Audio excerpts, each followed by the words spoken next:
높은 장소에서 네. 이렇게 또 수요일에 빨간 장미를 진행을 하게 됐는데 네네. 예, 저는 좀 감회가 새롭겠어요. 예, 감회가 새롭고 기분이 좀 묘해요. 제가 여기서 이 자리에서 과연 내가 하고 싶은 말을 다 할 수 있을까? KBS에서 쫓겨났다가 지금 이렇게 많은 대권을 이끌고 금이한양한 거 아닙니까? 근데 저는 그렇게 생각을 합니다. 예, 주에 원래 이 자리가 또 지난주에 수요일에 빨간 장미를 했어야 되는데 예, 비가 또 억수로 와가지고 뭐 예, 민주노총의 비에 참 빨간 장미를 탄압하는 사람들이 너무 많은데 그러게 말입니다. 예. 어떻게 보면 약간 거름이 되고 물이 됐으니까 네. 경기가 만개할 때가 되지 않았습니까? 그렇죠. 뭐라 그럴까요? 그 뭐라 그러죠? 뭔가 잘 되려면 예, 그 전에 뭐 액땜 호사다마. 호사다마 그래 그거 예, 그런 말이 있잖아요. 예, 수요일 빨간 장미 호사다마로 앞으로 더욱더 예, 영향 있는 그런 모임이 됐으면 좋겠습니다. 오늘은 또 특별히 또 멋진 분들 세 분을 모시지 네네네. 않았습니까? 그렇죠. 오늘 패널로 나와주실 분들 우리 이진숙 기자님, 강명일 비대위원장님 그리고 허성권 위원장님 모시도록 하겠습니다. 네, 여러분 뜨거운 박수로 맞이해주시기 바랍니다. 예. 참고로 또 지난주에 우리 또 대전 MBC 이진수 기자님께서 정말 가슴에 와닿는 좋은 말씀 해주셔가지고 반응이 너무 좋았어요. 예, 그래서 오늘 또 더욱더 기대가 되는데. 네. 허성권 위원장님은 조금 KBS 내부에 일정이 있어가지고 네네네. 중간에 합류하시는 걸로 얘기를 했습니다. 네, 그렇습니다. 예. 다시 한번 두 분께 뜨거운 박수 부탁드리겠습니다.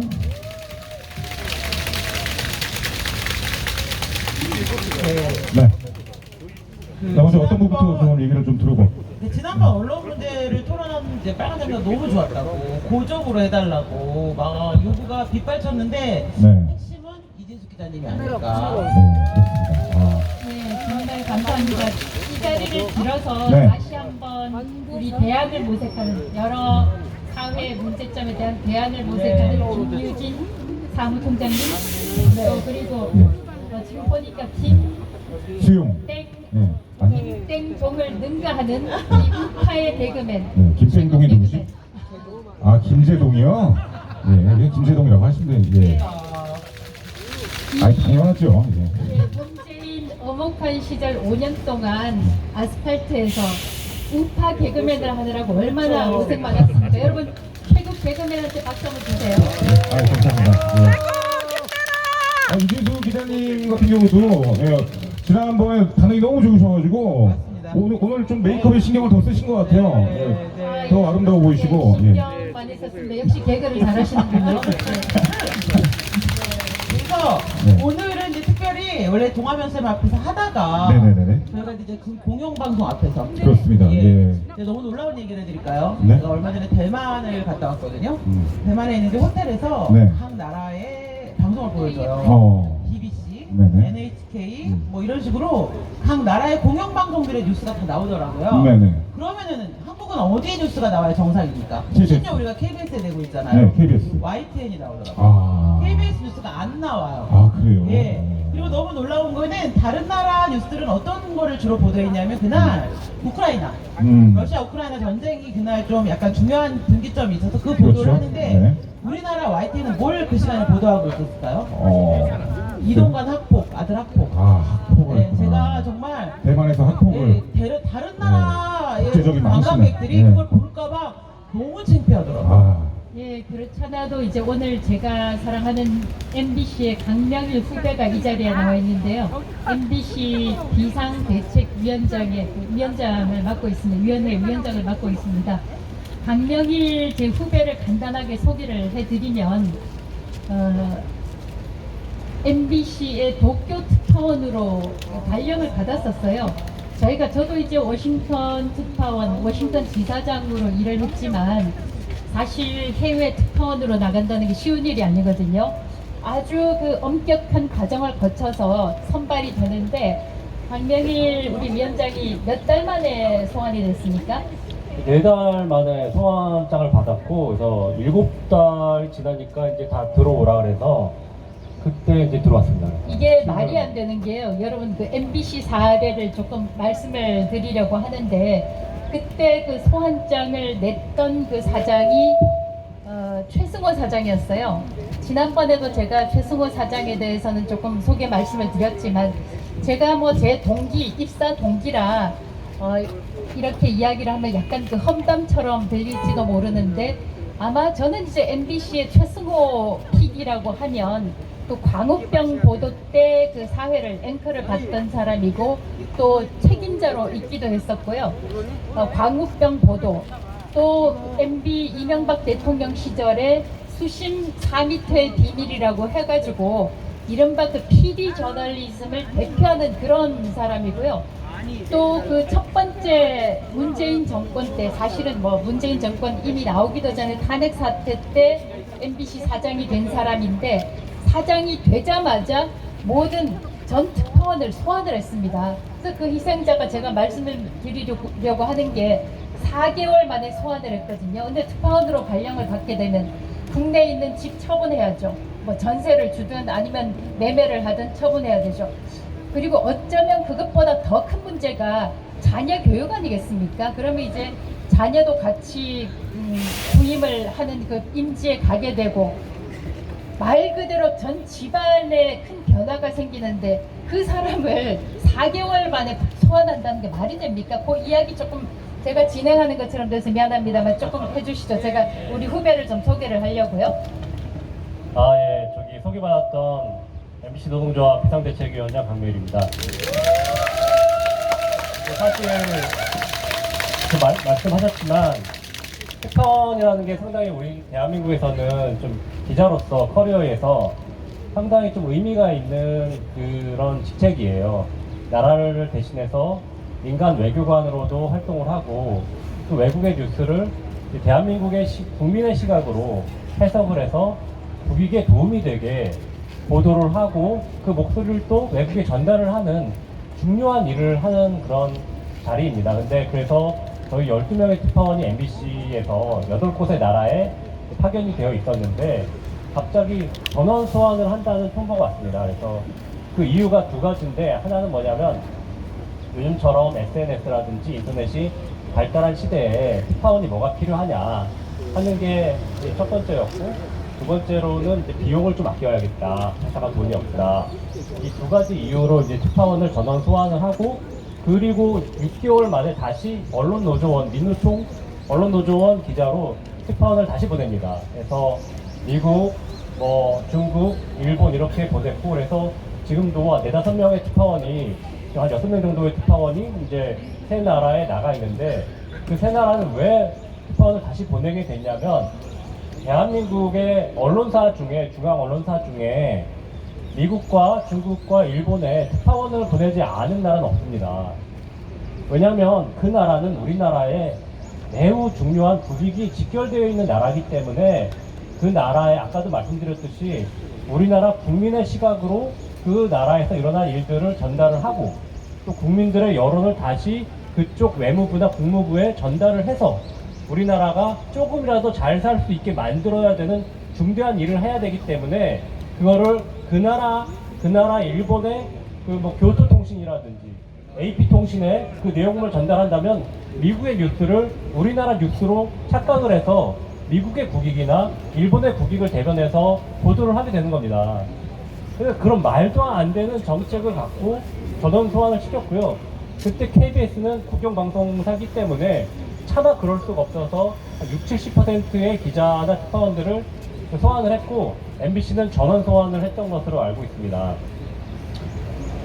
근데 참 그 우리 강명일 위원장도 이야기를 했지만 오늘 저희가 이제 그 KBS 앞에서 이 행사를 하게 되는데 제가 저기 그 국회의사당 역에서 내려가지고 걸어왔거든요. 보니까 이 근조 화환들이 많이 있더라고요. 일반 시민들이 보시면 왜 저렇게 근조 화환을 보냈을까 이렇게 생각하시는 분들이 많을 것 같아요. 근데 그만큼 이 공영방송에 대해서 사실 그 공영방송이라는 게 지난번에도 이야기가 나왔었지만 이 법적 용어는 아닙니다.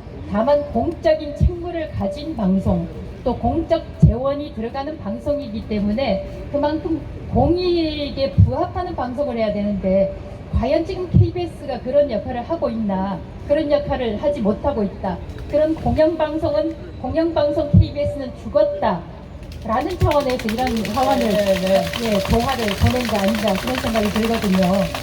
KBS가 4천 명이 조금 넘어요, 직원 수가. 근데 그중에 김우천 사장 지금 페이진을 위한 직원 서명을 하고 있거든요. 원래 KBS가 그동안 너무 민주노총에 장악이 돼 있어가지고 그런 서명을 했을 때 100명도 받기가 어려웠어요. 근데 지금 1100명이 넘었습니다. 예. 그래서 지금 KBS도 자기들이 그러니까 수신료를 법으로 지키는 건 의미가 없거든요. 국민의 마음으로 지켜야 되는 거잖아요. 이제 그거를 깨닫고 좀 새로운 변화를 모색해 보려고 하고 있고, 그래서 지금 허성문 그 KBS 노조 위원장님이 그 문제 때문에 조금 늦게 지금 오시고 계십니다.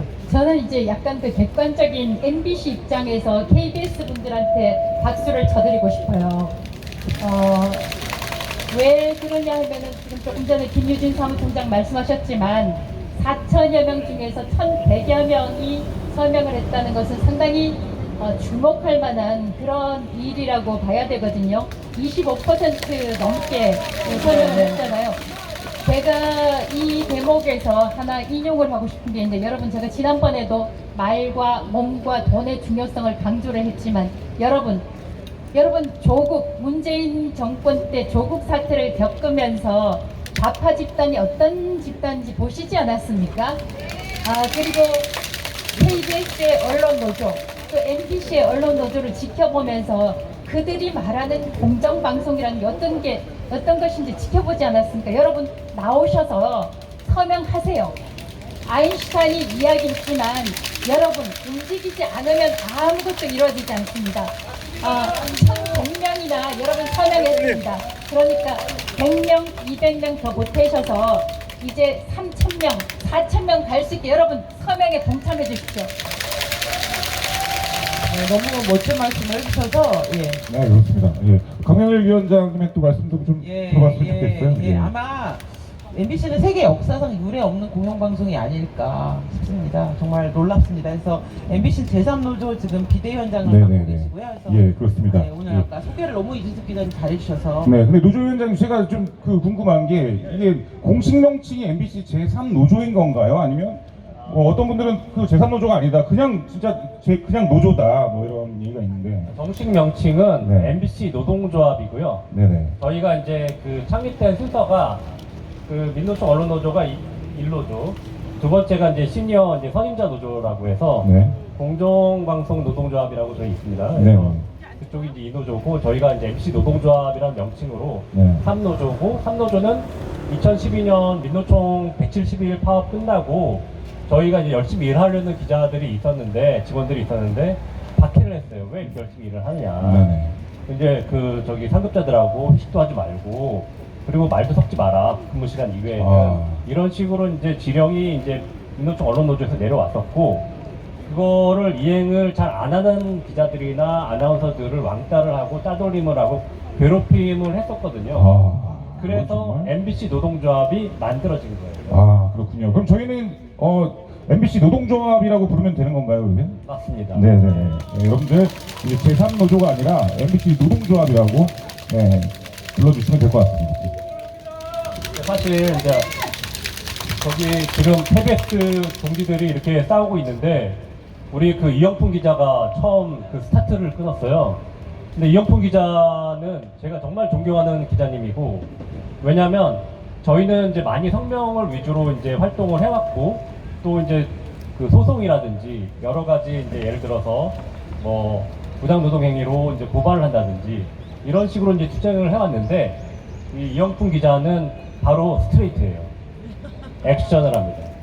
액션을 통해서 참다 더 이상 국민의 명령으로 이 공영방송을 개혁할 때가 왔어요. 그거를 타이밍을 알았다고 저는 생각이 되고, 그래서 이 공정방송을 위해서 더 이상 불공정 방송을 참아낼 수 없다 하면서 바로 그 자리에서 농성을 시작했다고 생각이 되고, 그건 바로 참다 더 이상 참을 수 없다 하는 국민의 외침이라고 저희는 생각하고 있습니다. 그래서 적극 지지하고 항상 연대해서 투쟁할 준비가 되어 있습니다. 제가 그 강명일 위원장 얘기한 것에 조금 보태면요, 이영풍 기자가 용기 있는 행동을 하고 있다. 다시 한번 참 존경한다라는, 후배지만 존경한다라는 말씀을 드리고, 근데 이게 얼마나 어려운 일인가 하면, 언론 노조의 경우에는, 지금 MBC의 경우에는 가장 최근의 수치가 노동조 가입 조건을 가진 사람들이 1,400여 명인데, 그 중에서 1,080명이라고, 언론 노조가, 1,080명입니다. 언론 노조가 1,080명입니다. 여러분, 제가 2021년, 지난번 2021년 상황을 말씀드렸는데, 지금은 또 더 늘어났더라고요. 그러니까 정권이 바뀌었는데도, 언론 노조는 제가 늘 하는 이야기지만, 언론 노조, 좌파, 민노총은 정권 교체가 없어요. 거기는 거의 한 몸, 한 집단입니다. 그래서 심지어는 2021년 상황보다 언론 노조, 민노총 산하 언론 노조 원이 더 늘었습니다. 그리고 이 MBC는 사실상 노사 동일체예요. 노사 동일체여가지고 1,400명 중에 1,080명, 그리고 강명일 위원장이 소속해 있는 MBC 노동조합, 진짜 진심으로 공영을 추구하는 MBC 노동조합은 지금 90명 정도밖에 안 됩니다. 그러니까 상대가 안 되죠. 여러분, 제가 그래서 좀 가지고 왔는데, 이게 이제 2017년에 김장겸 사장을 몰아내기 위해서 이 언론 노조원들이 모여 있거든요. 이 사람들은 이게 얼마나 안전한 집회입니까? 여기 있죠. 안전이라고 제가 이야기하는 게 뭐냐 하면, 여기는 머리수가 많아요. 머리수가 많으니까 여기에 끼면 좀, 여러분들 여러 사람 속에 끼어 있으면 안전하잖아요. 그리고 심지어는 이게 9월 1일 방송의 날인데 김장겸 사장을 이렇게 둘러싸고 물러나라고 얘기를 하는 겁니다. 그리고 이것도 제가 또 가져왔어요. 2012년 당시에 김재철 사장 물러나라고 이렇게 또 수많은 사람이 모여있죠. 그러니까 이 좌파들 같은 경우에, 언론 노조 같은 경우에는 이렇게 무리로 덤빕니다. 무리로 덤벼서, 여러분, 머리수로 싸움을 한다 그러면 인해 전술로 덤비기 때문에 이기기가 굉장히 어렵습니다. 그런 차원에서 이영풍 기자는 굉장히 용감하다라는 말씀을 드리고, 그래서 지금 이 자리에 와주신 여러 시민들의 힘이 혼자밖에 없는, 혼자 외롭게 싸우고 있는 이 강명일 위원장, 이영풍 기자, 이런 사람들을 여러분들이 후원을 정말 막강하게 해주셔야 된다는 겁니다. 감사드립니다. 네, 화이팅! 앞에 저희 우리 또 김사랑 작가님께서 오셔서 많은 또 응원을 해주고 계시는데 너무 감사드리고. 자, 네. MBC에도 이용품이 나와야 돼요. 네, 지금 MBC엔 이용품이 안 나와요. 이 친구들이 이제 민노총 언론노조가 하는 전반적인 어떤 그 전략이라고나 할까요? 하는 저희를 탄압을 하고, 또 이제 자기들의 말을 잘 듣는 보도를 하면 또 상을 줍니다. 그래서 MBC 같은 경우는 이제 노조가 이제 장악한 노영 방송이잖아요. 그러면은 포봉제가 철저하게 유지가 돼서 그 자기 근속 연수에 따라서 포봉이 조금씩 올라가고 연봉이 책정이 되는 그런 식의 연공서열제라고 하는 부분을 전면적으로 도입한 상황이라서 임금은 못 올려줍니다. 그런데 계속해서 포상을 합니다. 수시 포상, 우수상, 뭐 격려상 이렇게 하면서 수백만 원, 수천만 원씩 줍니다. 근데 그거를 저희 삼노조원들한테 거의 주지 않습니다.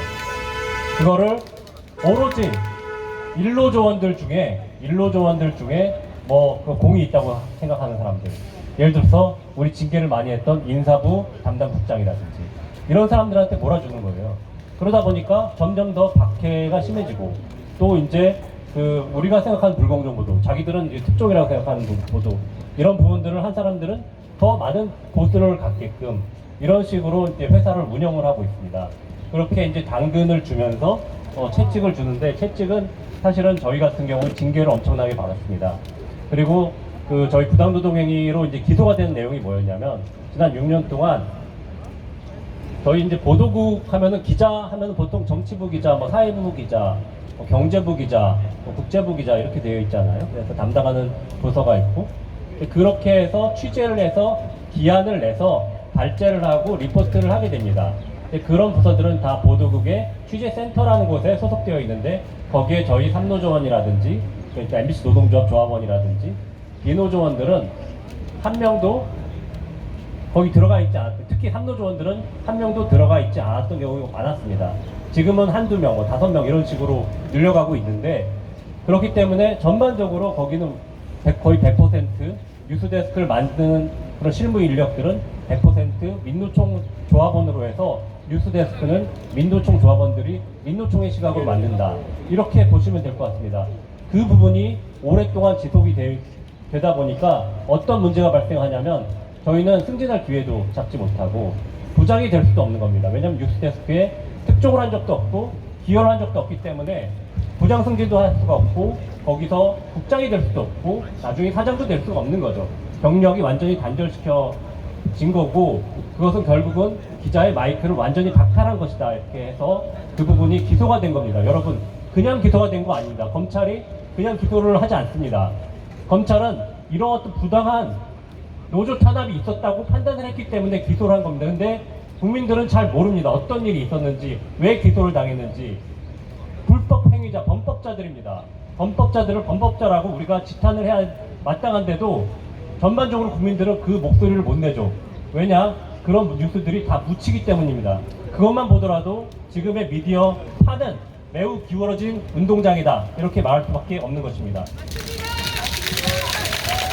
네, 조금 전에 어떤 한 분께서 유튜버신가 같은데 왜 MBC에는 이영풍 기자 같은 사람이 없느냐, 이렇게 말씀을 하시는데, 참 마음 아픈 이야기고 또 나름대로는 굉장히 뼈아픈 그런 지적을 해주셨습니다. 그런데 이제 제가 후배들, 강명일 위원장 같은 또 후배들을 입장에서 말씀을 드린다고 하면, 어느 분이 그 이야기 하셨더라, 그런 이야기 하셨는데, 아마 비슷한 질문을 어떤 분이 하셨어요. 그랬더니, 아니 북한에서 왜 김정은 반대 민주화 운동 안 하느냐, 이렇게 얘기하는 거하고 똑같다라고 어느 분이 이야기를 하더라고요. 그래서 그만큼 MBC가 참 엄혹한 상황이다, 그런 말씀을 드리고요. 제가 드리고 싶은 말씀은, MBC에서도 열심히 싸우고 있습니다. 근데 다만 1,400여 명 중에서 1,080명이 민노총 언론노조원이고요. 1,400여 명 중에서 1,080명 같으면 엄청나지 않습니까? 그리고 가장 최근에 소송 과정에서 밝혀진 것이, 보직자가 438명이죠. 보직자가 148명인데 그 중에 132명이 민노총 조합원이라고. 예, 148명 중에서 132명이면 16명 빼고 다 언론 노조원이지 않습니까? 보통은 일반 회사에서는 보직자들은 기본적으로 노사관계에 있어서 사측에 속합니다. 그래서 제가 있을 때만 하더라도 보직자가 되면 노조에서는 자동 탈퇴가 됐거든요. 지금은 최승호, 또 그리고 딱 보면 100만 명의 박성재가 사장이 되면서 노사 동일체가 되어버렸습니다. 그런 상황에서 KBS처럼 1,100여 명이 서명할 수 있는 그런 환경하고 1,080명, 1,400명 중에서 1,080명이 민노총 언론노조원인 MBC에서 싸우는 것은 참 단순하게 비교하기가 쉽지는 않습니다. 그럼에도 불구하고 이제 MBC 노동조합에서 사실은 김건희 여사 자막 사건이나 그다음에 날리면 바이든에 대해서 이제 루트나 그런 여러 가지 MBC에서 일어나는 일들을 끊임없이 지금 계속 발굴해서 여론화 시켜주시면서, 그래도 몇 분 안 되시지만 정말 저는 일당백으로 되게 열심히 하고 계시는 것 같아요. 네, 그리고 너무 지금 소름 끼치고 좀, 위원장님 말씀 드리면서 무서웠던 게 뭐냐면, 자기들의 잘못을 자기들이 보도를 해야 되는 그런 위치에 있는 사람들이잖아요. 근데 절대 그렇게 하지 않지 않습니까? 예, 그거에 대해서 이거는, 와, 이거 대한민국이 진짜 이게 민주화라는 게 된 게 맞나. 예, 정말 결국에는 어떤 특정 세력이 자기들의 이익을 위해서 이제까지, 합심하고 막 이렇게 뭉치고 그래서, 예, 그거에 대해서 너무 지금 소름이 좀 끼치는 것 같아요. 네, 좀 부연해서 말씀드리면 사실 지금 같은 경우도 민노총 관련돼서 이제 수사가 들어오지 않습니까? 그 관련돼서 국민들도 관심이 많고 왜냐하면 민노총이 이제 권력 집단화돼서 내부에서 비리가 일어나고 뭐 채용 비리라든지 여러 가지 문제점들이 일어나고 있는데 국민들이 알 권리가 있는 거잖아요. 근데 발제를 하지 않아서 보도를 하지 않고 있다라고 성재호 보도국장이 당당하게 얘기하지 않습니까? 이게 국민들의 알 권리를 보장하는 고용방송의 보도국장의 태도가 아니죠. 근데 그런 부분들이 단순히 KBS만 있는 게 아니라 MBC도 마찬가지입니다. 박원순 시장이 그때 자살을 했는데 그때 당했던 그 피해 여성에 대해서 뭐라고 얘기했습니까? 피해 호소인, 피해 호소 여성, 피해자도 아니에요. 피해라고 주장하는 사람이죠. 그러니까 절대로 가해자가 되면 안 되는 겁니다. 좌파 운동을 하고 시민단체 운동을 했던 박원순 시장은 이렇게 이제 자살까지 했기 때문에 지켜줘야 되는 사람인 거예요. 그러니까 기자들이 스스로 검열을 합니다. 검열을 해서 국민들의 알 권리를 제대로 보도를 하지 않고 피해 호소 여성이라고 쓰고 거기서 그치지 않아요. 이틀 뒤에 이해찬 대표가 나와서 바로 얘기합니다. 피해 호소인, 피해 호소 여성. 바로 이렇게 얘기를 해버리고 그 2달 뒤에는 입사시험이 있었는데 입사시험 문제 그 박원순 시장의 성폭행 피해를 받았다고 주장하는 여성이 있는데 문제제기 여성이 있는데 피해 호소인으로 적어야 되느냐 기사를 써야 되느냐 피해 호소 피해자라고 써야 되느냐 본인의 입장을 밝히시오 이렇게 하면 됩니다. 그러면 사선 검증 아닙니까? 누가 거기다가 피해자라고 당연히 써야죠 이렇게 하면서 입사하고자 하겠습니까? 다 아는데 MBC가 이렇게 보도를 하고자 했다는 걸 아는데 어떻게 입사를 하고자 하는 사람이 이렇게 쓰겠습니까? 그러니까 거기 동조하는 사람들이 많이 들어갔겠죠? 그러면서 점점 과경화 되는 겁니다. 공영방송이. 이렇게 정말 편향되고 왜곡되고 이런 거에 대해서 국민들이 정말 많이 알아야 되는데 그 국민들이 많이 알려면 이것을 알려야 되는데 그 잘못을 한 사람들이 당사자들이란 말이에요. 그러니까 당연히 국민들이 알 수가 없는 거지. 이게 너무 답답한 것 같아요, 저는. 네. 그런 차원에서 오늘 이 자리에 와주신 여러 유튜버 여러분들께 다시 한번 감사를 드리고요. 만약에 여기 유튜버들이 안 계시다고 하면 여기 참석하신 일부 시민 정말 참 여기 참석해 주신 분들 대단히 감사드립니다만은 만약에 유튜버들께서 계시지 않는다고 하면 대한민국의 서울에서부터 강원도, 제주도에 이르기까지 공영방송이 얼마나 훼손이 되고 있는지를 아마 모를 거예요. 그런 차원에서 여러분들께 경의를 보냅니다. 근데 제가 좀 잠깐 좀 뭐 이렇게 좀 재미있는 얘기를 좀 하자면 아무래도 두 분의 또 이제 기자님이셨잖아요. 예, 기자님께서 또 말씀을 하시니까 저는 지금 무슨 공중파 뉴스를 보고 있는 그런 또 느낌이 드네요. 예, 너무 이게 품격이 또 올라가는 것 같고 너무 멋집니다. 이게 예. 빨간 장의 매력입니다. 그런 것 개그와 같아요. 예. 뉴스의 결합. 그렇습니다. 예. 어제 이제 KBS가 또 부산 엑스포를 북한 엑스포라고 하지 않았습니까? MBC는 무슨 짓을 했게요? 태풍 피해 이재민 3천만 명을 이재명 3천만 명이라고 썼어요. 그러니까 그거 되게 잘한 거 아닙니까? 놀랍죠? 그 사람들이 이재명 3천만 명이라고 했더니 그 아바게돈이라고. 그게 너무 많다. 그럼 지구가 망하겠다고 지금. 그러네. 근데 그런 오버를 너무 초보적인 오버인데 도대체 저는 데스크가 뭐 하는 사람인지 모르겠어요. 근데 네. 그런 오버를 내놓고 뻔뻔스럽게 뭐라고 변명했는지 아십니까? 뭐라고요? 이게 정정 보도가 나갈 때까지 단 한 통의 항의 전화도 오지 않았다. 그게 얼마나 쪽팔린 일입니까? 아무도 안 봤다는 거잖아요. 근데 그거를 그러네. 변명이라고 입장문을 내놓고 있어요, KBS가. 저 진짜 같은 국민으로서 네. 제가 다 너무 민망하고 창피합니다. 와, 아니 어떻게 또 그런 변명을 할 수가 있어요? 예. 저도 같은 생각을 했어요. 아무도 항의 전화가 없었다고 하길래 그 뉴스 안 봤구나 그런 생각을 했거든요. 근데 이 지금 현재 이른바 공영방송이라고 하는 KBS와 MBC가 사과를 잘 할 줄을 모릅니다. 사과를 할 줄 모르는데 MBC는 KBS보다 또 한 수 더 떠는 것 같아요. 가장 최근에 있었던 보도가 한동훈 이른바 그 검언유착 그 채널 A 이동재 기자와 관련된 그 보도였는데 이동재 기자가 최종 무죄로 나왔지 않습니까? 최종 무죄로 나왔는데 그 정도 된다고 하면 MBC는 사실 사과 방송을 해야 돼요. 왜냐하면 최초로 이동재 기자와 한동훈 법무장관 당시에 검사장과 관련한 보도를 이른바 그 단독 기사, 특종 기사랍시고 했던 게 MBC거든요. 그러면 이동재 기자는 그동안 그 법적인 절차 3심까지 거치는 동안 얼마나 마음에 참 엄청난 그 고통을 겪었을 텐데 무죄로 나왔으면 MBC에서 사과 방송을 해야 되잖아요. 사과 방송했다는 얘기를 들은 적이 없습니다. 네. 그리고 사과 방송을 하지 않고 검언 유착이라고 한 적이 없다라고 변명했습니다. 이게 그 공영방송의 태도입니까? 광우병 때도 그 담당했었던 사람들이 직접적으로 사과를 한 거를 본 적이 없고요. 언론이기 때문에, 언론의 역할이기 때문에 사실 그 언론의 약간의 그 무죄를 선고를 했는데, 실질적으로 그들이 주장하는 공정방송을 해야 된다 그러면 오보를 냈으면 마땅히 사과를 해야 됩니다. 사과할 줄을 모릅니다. 사과할 줄 모르는 건 문재인하고 똑같더라고요.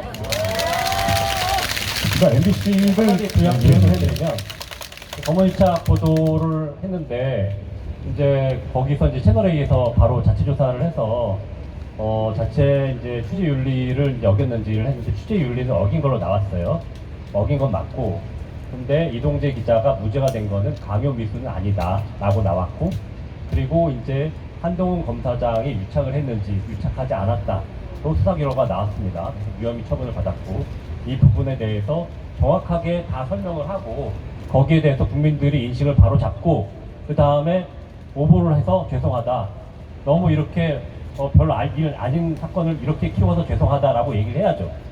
그래야지 국민들이 이 사건이 어떤 사건이었는지 제대로 알고 이 사실을 규정성 있게 받아들이는 겁니다. 근데 국민들은 지상파를 보고 사실을 받아들이는데 지금까지도 너무 복잡하니까 검언 유착 보도에 대해서는 뭐 그런 일이 있었는데 뭐 흐지부지 됐나봐 이 정도로 알고 있죠.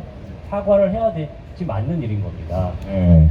근데 그 사과라는 게 어차피 그 윗선에서 또 이렇게 좀 사과를 해라 이렇게 좀 지시가 내려가야 되는 거 아닌가요? 그리고 위에서 지시를 안 했다는 뜻이잖아요, 이게. 그렇죠. 네. 그런데 저희가 보도했을 때 사과했었죠. 그때 2017년에 김장겸 사장 네. 물러나고 최승호 사장이 들어왔을 때는 그 전에 했던 모든 보도는 다 대부분 허황되고 네. 막 왜곡됐기 때문에 사과드립니다라고 네. 했었죠. 지금 그 강명일 위원장 얘기하니까 생각이 나는데요. 본사도 그렇고 지역사도 마찬가지로 저도 대전 MBC 대표로 있었지 않습니까? 근데 정권이 바뀌고 제가 물러나고 보니까 어떤 방송을 하냐 하면 정말 자기네 뉴스 시간을 할애해서 말도 안 되는 일이죠. 지금까지 저희가 했던 방송은 다 불공정 방송이었기 때문에 그 보도들에 대해서 사과합니다. 이런 취지로 방송을 했습니다. 근데 가장 또 최근의 사례를 보면요. 월간조선에서 뭐 이른바 그 유서 대필 의혹 얘기를 한 게 있었거든요. 근데 월간조선에서는 이것과 관련해서 사과를 했습니다. 아주 언론사로서는 마땅히 했어야 될 그런 일을 정말 잘한 거죠. 그렇게 문제가 있었던 부분에 대해서 사과를 했기 때문에 월간조선이나 조선일보에 대한 신뢰, 독자의 신뢰가 더 높아지는 건데 얼마나 웃기는 일이 벌어진지 아세요? MBC에서 이걸 보도를 했습니다. 월간조선에서 사과했다. 이거를 보도를 했어요. 자기네들 오보는 사과를 안 하면서 이게 말이 됩니까? 정말 우리 이준 기자님 같은 경우는 MBC에 정말 뼈를 묻으신 분인데 더욱 정말 더 가슴이 아프고 또 분노가 이르실 것 같아요. 최국 네네. 그 진행자께서는 네네. 왜 사과를 안 하는 것 같으세요? 그러니까 사과할 필요성을 못 느끼고 있지 않나. 네, 그게 가장 첫 번째일 것 같고, 그리고 뭐 아까 말씀하셨다시피 뭐 아무도 본 사람이 없다 이렇게 생각을 하는 거 아닐까. 네.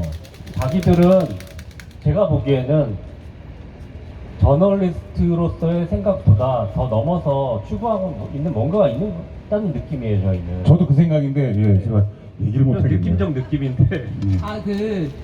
강준만 교수님이 최근에 입장을 내셨어요. 공영방송 관련해서.